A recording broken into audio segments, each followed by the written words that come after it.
తాకట్లో ఉన్న మీ బంగారాన్ని విడిపించి ఆ రోజు ఆన్లైన్ రేటుకి కొంటాం. Sharma gold company.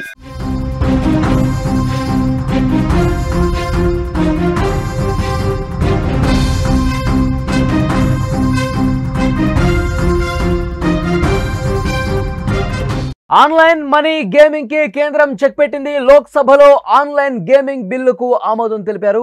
Online gaming చేస్తే భారీ జరిమానాలు, జైలు శిక్ష ఉండబోతోంది. నిబంధనలు అతిక్రమిస్తే బ్యాంకులకు కూడా శిక్షలు. ఏర్పాటు కాబోతోంది కొత్త గేమింగ్ అథారిటీ. దేశవ్యాప్తంగా ఆన్లైన్ గేమింగ్ వల్ల చాలా మంది జీవితాలు కోల్పోతున్నారు. ముఖ్యంగా యువత ఈ గేమింగ్ కు బానిసలై ఆర్థికంగా, మానసికంగా చితికిపోతున్న పరిస్థితి. ఈ సమస్యపై స్పందించింది కేంద్ర ప్రభుత్వం. ఒక కీలక నిర్ణయం తీసుకుంది. ఆన్లైన్ గేమింగ్ సేవలను అందించే ప్లాట్ఫామ్స్ ఏవైతే ఉన్నాయో, యాప్స్ ఏవైతే ఉన్నాయో వాటిని టోటల్గా నిషేధించింది. లోక్సభలో ఈ బిల్లు కూడా ఆమోదం పొందడంతో ఇప్పుడు ఇది చట్టంగా మారబోతోంది. ఆన్లైన్ గేమింగ్ యూజర్లు ఎదుర్కొంటున్న మానసిక ఆరోగ్య సమస్యలను ప్రభుత్వం చాలా సీరియస్గా తీసుకుంది. అందుకే ఈ దిశగా కఠిన చర్యలకు ఉపక్రమించింది. ముఖ్యంగా యూజర్లకు నగదు ప్రోత్సాహకాలను ఎరగా వేస్తున్న గేమింగ్ ప్లాట్ఫామ్స్పై ఉక్కుపాదం మోపనుంది. ఇందుకోసం ఒక చట్టబద్ధమైన నియంత్రణ సంస్థను ఏర్పాటు చేయబోతోంది. ఈ కొత్త చట్టం అమల్లోకి వచ్చాక ఈ స్పోర్ట్స్కి అధికారిక గుర్తింపు లభిస్తుంది. అయితే ఈ స్పోర్ట్స్ అంటే బెట్టింగ్తో సంబంధం లేకుండా నైపుణ్యం ఆధారంగా ఆడే పూర్తి చట్టబద్ధమైన ఎలక్ట్రానిక్ గేమ్స్. కేంద్రం ఇలాంటి వాటిని మాత్రమే ప్రోత్సహించాలని నిర్ణయించుకుంది. ఈ స్పోర్ట్స్లో ఎటువంటి ఆర్థిక లావాదేవీలు ఉండవు. ఈ చట్టంతో ఈ స్పోర్ట్స్ కోసం శిక్షణ కేంద్రాలు, అకాడమీలు, పరిశోధన కేంద్రాలు ఏర్పాటు కాబోతున్నాయి. ఆన్లైన్ గేమ్స్కి ప్రత్యామ్నాయంగా సామాజిక విలువలతో కూడిన క్రీడలను ప్రోత్సహించాలని ప్రభుత్వం భావించింది. ఆన్లైన్ మనీ గేమ్స్కి సంబంధించిన ప్రకటనలు, లావాదేవీలు అన్నీ కూడా ఆగిపోతాయి. వాటికి సంబంధించిన పేమెంట్ సిస్టమ్స్ కూడా బ్లాక్ చేయబోతున్నారు. అంటే చాలా స్పష్టంగా ఎంతమంది యువత ప్రాణాలు పోగొట్టుకున్నారో కూడా ఈ ఆన్లైన్ గేమింగ్ల వల్ల, ఈ ఆన్లైన్ బెట్టింగ్ల వల్ల ఎంత దారుణమైన పరిస్థితులు ఉన్నాయో గతంలో మనం చూసాం. చాలా ఫ్యామిలీలు రోడ్డున పడ్డ పరిస్థితి, సూసైడ్లు చేసుకున్న పరిస్థితి. ఇలాంటి ఆన్లైన్ గేమింగ్స్ వల్ల డబ్బులు పెట్టడం, ఇష్టం వచ్చినట్టుగా డబ్బులు పెట్టడం, యువత వాళ్ళ పేరెంట్స్కి తెలియకుండా డబ్బులు పెట్టడం, అప్పులు చేసి మరీ డబ్బులు పెట్టడం, ఈ విధంగా ఆన్లైన్ గేమింగ్లో ఆడి జీవితాలు కోల్పోయిన ఘటనలు ఎన్నో ఉన్నాయి. తెలుగు రాష్ట్రాల్లోనే కొన్ని వందలు జరిగిన పరిస్థితి. సో అందుకే ప్రభుత్వం కూడా చాలా సీరియస్గా తీసుకుంది. ఈ విధంగా ఆన్లైన్లో డబ్బులు పెట్టి గేమింగ్ ఆడి ఏవైతే యాప్స్ ఉన్నాయో, ఏవైతే కొత్త గేమింగ్స్ సంబంధించినటువంటి ప్లాట్ఫామ్స్ ఉన్నాయో వాటన్నిటిని పూర్తిగా రద్దు చేసే పరిస్థితి కనిపిస్తుంది. అందుకే చాలా క్లియర్గా, స్ట్రైట్గా డెసిషన్ కూడా కేంద్ర ప్రభుత్వం తీసుకుంది. సీరియస్ యాక్షన్ మొదలుపెట్టింది. అందుకే ఈ కొత్త బిల్లు తీసుకొచ్చింది. ఈ కొత్త నిబంధనల ప్రకారం ఇకపై ఎవరైనా ఆన్లైన్ మనీ గేమింగ్ సర్వీసులను నిర్వహిస్తే 3 ఏళ్ల జైలు శిక్ష, 1 కోటి రూపాయల వరకు జరిమానా విధిస్తారు.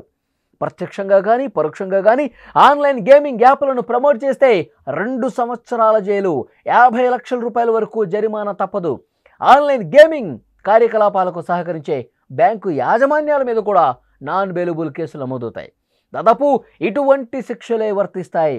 ఆన్లైన్ గేమింగ్పై వచ్చే ఫిర్యాదులను పరిష్కరించడానికి నియంత్రణ కోసం జాతీయ స్థాయిలో ఒక గేమింగ్ అథారిటీ కూడా ఏర్పాటు చేయబోతున్నారు. గతంలో కూడా మనం చూసాం, మన తెలుగు రాష్ట్రాలకు సంబంధించిన సెలబ్రిటీలు కావచ్చు, చాలామంది హీరోలు కావచ్చు, ఆర్టిస్టులు కావచ్చు, ఇలాంటి గేమింగ్ యాప్లు ఏవైతే ఉన్నాయో, ఏవైతే ఆన్లైన్ బెట్టింగ్కి సంబంధించిన యాప్లు ఏవైతే ఉన్నాయో వాటిని ప్రమోట్ చేసినందుకు వాళ్ళు కేసులను కూడా ఎదుర్కొంటున్న పరిస్థితి, ఈడీ విచారణలు ఎదుర్కొంటున్నటువంటి పరిస్థితి కూడా మనం చూస్తూ ఉన్నాం. అందుకే వాటికి చెక్ పెట్టడం కోసం అలాంటి వాటికి ఎవరైనా బ్రాండ్ అంబాసిడర్లుగా, ఎవరైనా సెలబ్రిటీలు వాటిని ప్రమోట్ చేసినట్టుగా ఉన్నా వాళ్ళ మీద కూడా చర్యలు ఉంటాయన్నది ఈ బిల్లు చాలా స్పష్టంగా తెలియజేస్తోంది. ప్రస్తుతం ఆన్లైన్ గేమింగ్ అనేది 25,000 కోట్ల సైజు ఉన్న బడా పరిశ్రమ. పార్లమెంట్ ఆమోదించిన ఈ బిల్లు అమల్లోకి వస్తే Dream11, My11 సర్కిల్, విన్జో లాంటి బడా కంపెనీలు కూడా ప్రభావితమవుతాయి. ఫలితంగా క్రికెట్ ఇండస్ట్రీకి భారీగా ఆదాయం తగ్గిపోయే అవకాశం ఉంది. అంతేకాదు దాదాపు 2 లక్షల మంది ఉపాధి కోల్పోయే ప్రమాదం ఉంది.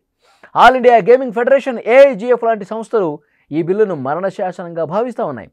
లైసెన్స్ ఉన్న గేమింగ్ కంపెనీలు మూతబడితే ఇల్లీగల్ ఆపరేటర్లు పుట్టుకొచ్చి దొడ్డిదారిన బెట్టింగ్ యాప్లను జనంలోకి తీసుకొచ్చే ప్రమాదం ఉందని కొంతమంది చెప్తున్నారు.